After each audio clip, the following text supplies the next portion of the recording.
in real life, you never have something really heavy on your back when you're squatting. Usually, let's say you have a child. Your kid's going to be in front of you, and when you're picking them up, you are picking them up with the child in front of you. And that is essentially a goblet squat. Same thing. Let's say you have to put something on a high shelf. When you go to pick it up, the weight is going to be in front of you. So a goblet squat is going to do a much better job of mimicking that specific movement pattern than something like a barbell back squat. Then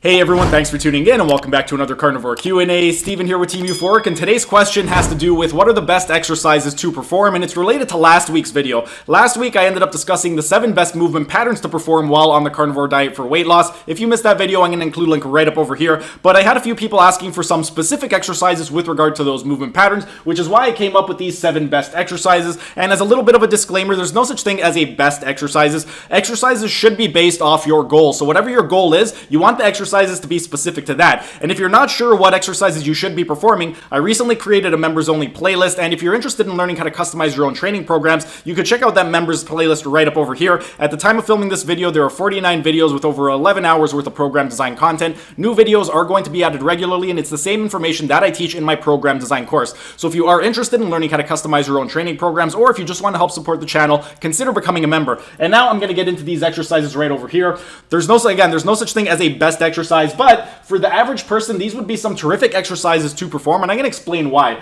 With regard to the squat pattern, a goblet squat would be a terrific exercise. If your goal is primarily fat loss or performance-based, then you would want to pick something else. But for a general person, a goblet squat would be ideal. The reason being, a lot of people, they would think something like a barbell back squat, but think about it. In real life, you never have something really heavy on your back when you're squatting. Usually, let's say you have a child. Your kid's going to be in front of you, and when you're picking them up, you are picking them up with the child in front of you. And that is essentially a goblet squat. Same thing. Let's say you have to put something on a high shelf. When you go to pick it up, the weight is going to be in front of you. So a goblet squat is going to do a much better job of mimicking that specific movement pattern than something like a barbell back squat. Then, with regard to the bend pattern, something like an Atlas stone lift or some type of deadlift with a medicine ball or some type of awkward implement. The reason being is when you are doing a deadlift in real life or picking up anything off the floor, you're going to never have a nice small bar that you can wrap your hands around. It's always going to be some type of odd implement that you're going to be lifting. Think about it. If you end up getting an Amazon package delivered to your house, it's going to have an awkward type of a shape. It's not going to be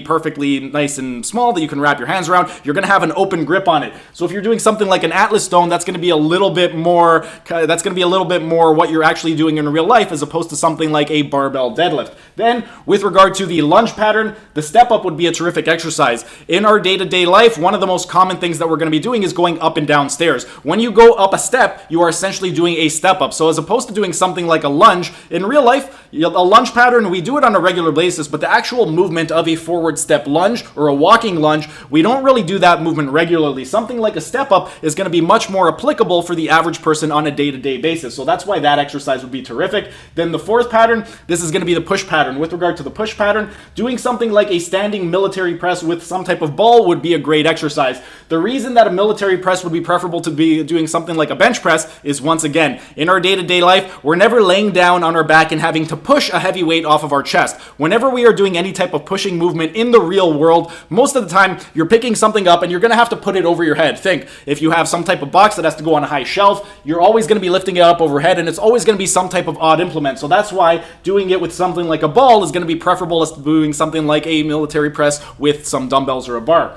Next, we have the pulling pattern. Upright row with a sandbag would be a great idea of something that you can incorporate into your daily routine. With regard to the upright row, whenever you have to pick something up to the floor, when you are picking that up, when you want to bring it up toward your chest, you are essentially doing an upright row motion. So if you have a sandbag, lifting up that sandbag and doing an upright row with that motion, it's going to be similar to if you have a package delivered to your house and you are going to pick it up and then lift it up and carry it to your house. So doing something like an upright row with a sandbag would be a great job of mimicking your day-to-day activities. With regard to the twisting pattern, a horizontal cable chop is going to be great. With regard to the twisting pattern, most of the time that we are twisting in real life, it's going to be during the gait pattern, which is walking. We have this reciprocal motion. So when our left leg moves forward, our right arm is moving forward, and that creates a twisting motion in the spine.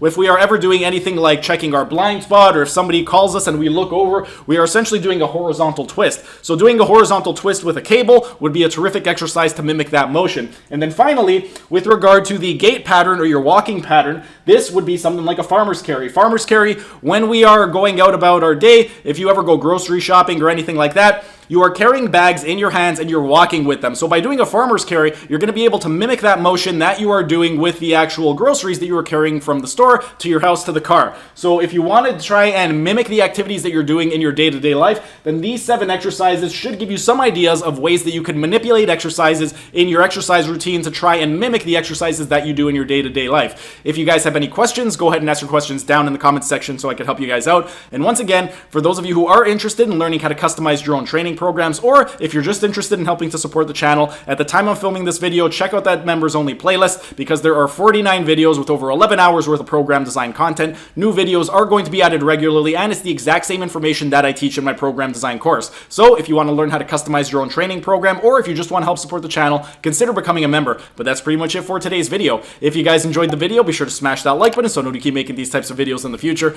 And if you're either new to the channel or haven't subscribed yet, be sure to subscribe to the channel and hit the notification bell as I'm going to be uploading new videos every single day. That's it for today's video. Thanks for tuning in, and I will see you again tomorrow.